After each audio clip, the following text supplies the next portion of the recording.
Hi campers, welcome back to another reading lesson with Miss Franz.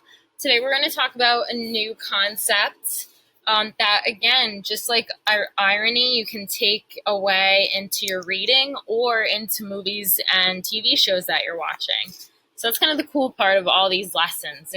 If you're not really big on reading, you can still look for these ideas in different medias and formats. So today what we're talking about is verisimilitude. It's a big word, but don't get scared by it. Think about it, like break it down. Verisimilitude. Think of like what that word kind of reminds you of, like if it reminds you of another word that looks similar. When I look at it, and I kind of gave it away, but when I look at the word verisimilitude, it reminds me of the word similar. And that kind of hints at what it means. Verisimilitude means there's a detail that the author or maybe the movie director or writer put in their story that makes it seem similar to real life in a way. In other words, the writer always wants to add some kind of detail in their fictional or fantasy story that still seems a little bit real. Because if we're going on and reading Percy Jackson or watching the movie and all this crazy stuff is happening, it's fun until a certain point, but then you start to like check out of the story when it seems just a little too crazy to believe. So moments of verisimilitude kind of remind you that in a way this story could be believable or realistic. How does a writer do that? These are usually the four main ways they do it.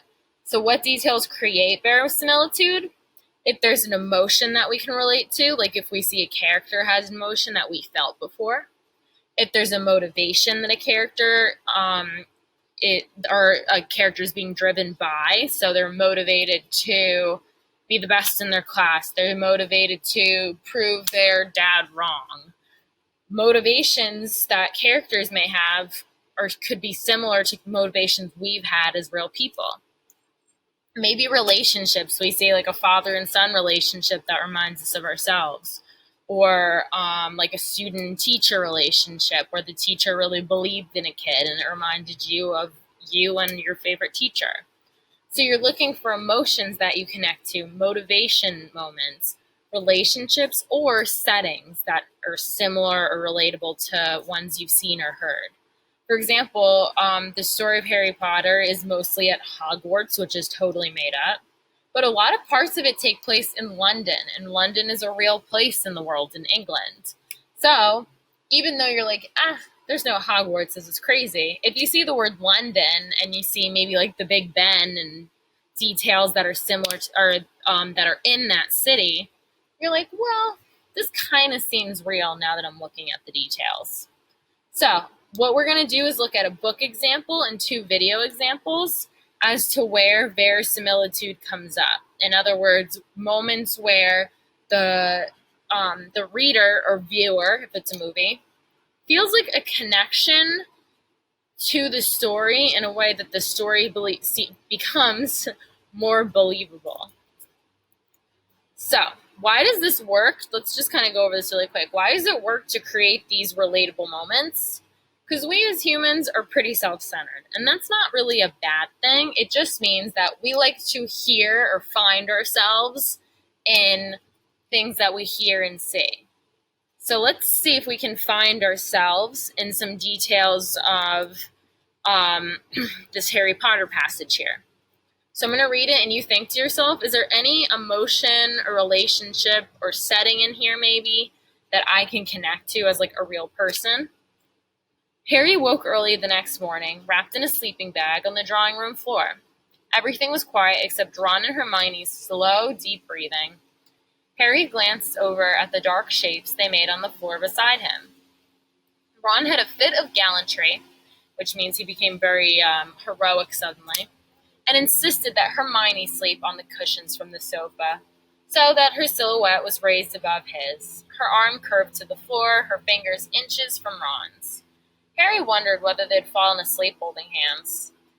This idea made him feel strangely lonely. So again, I'm reading this passage and I'm thinking, are any of these details coming up that make me feel like the story is slightly realistic, even though it's in a fantasy world?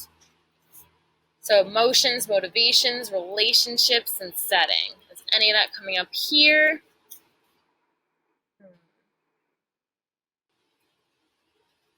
I'm thinking the moment that Harry becomes strangely lonely by looking at his friends kind of looking very close, like they're in a relationship. That kind of reminds me of like when I was in middle school, if maybe two of my best friends suddenly were like liking each other, and then I felt kind of left out. I feel like that makes me connect to Harry in this moment. So you could say the author, J.K. Rowling, created a moment of verisimilitude by adding a detail where the reader connects to the character because we both felt that loneliness before. This is actually a clip from Harry Potter. This is the fourth one, The Goblet of Fire. Probably the coolest of the movies. Again, let's watch it and see, is there anything that we can connect to as like a real person, even though these people aren't really real? The Yule Ball has been a tradition of the Triwizard Tournament since its inception. On Christmas Eve night, we and our guests gather in the Great Hall for a night of well-mannered frivolity. As representatives of the host school, I expect each and every one of you to put your best foot forward, and I mean this literally, because the Yule Ball is first and foremost a dance. Silence! The House of Godric Gryffindor has commanded the respect of the wizard world for nearly 10 centuries. I will not have you in the course of a single evening besmirching that name by behaving like a babbling, bumbling band of baboons. Try saying that 5 times faster. Now, to dance is to let the body breathe.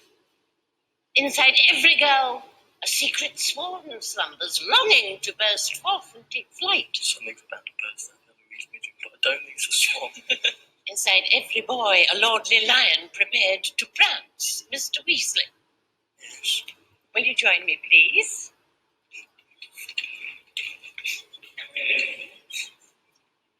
Now, place your right hand on my waist.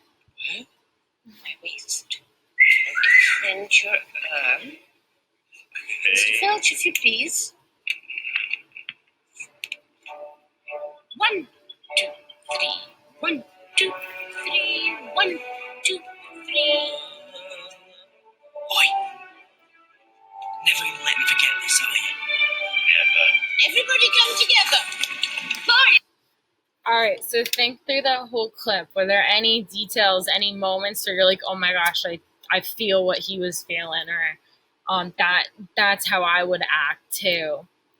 You think through it. Some details I think stick out. One is probably in the main one, relatable emotions. So in other words, like when Ron gets pulled up to dance with the teacher, I feel like I've thought back to when other teachers have embarrassed me. So I can kind of relate to that. There's verisimilitude in that moment. Another moment of verisimilitude might be how the brothers talk to each other and kind of like joke, and how the boys joke in the crowd while the teacher's talking. That moment, that's something that happens. Like, I'm a teacher and I know it. Sometimes kids make jokes about what you're doing, and sometimes we deserve it because we act goofy. So seeing that like relationship, I can kind of relate to as well. Like, I was a kid and would joke about teachers. I've seen students joke about teachers. So there's another moment of verisimilitude there. So what I want you guys to do, again, take away this lesson, and I'm not assigning you reading homework. You can watch TV and try this out. Look for moments in your books, in your movies, in your TV shows. Not really in real life, actually, because the whole point of it is looking for real and the not real.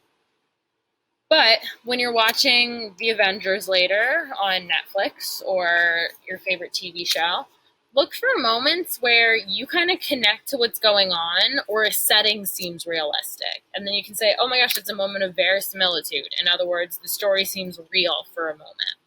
Try this out. Let me know how you do. Bye.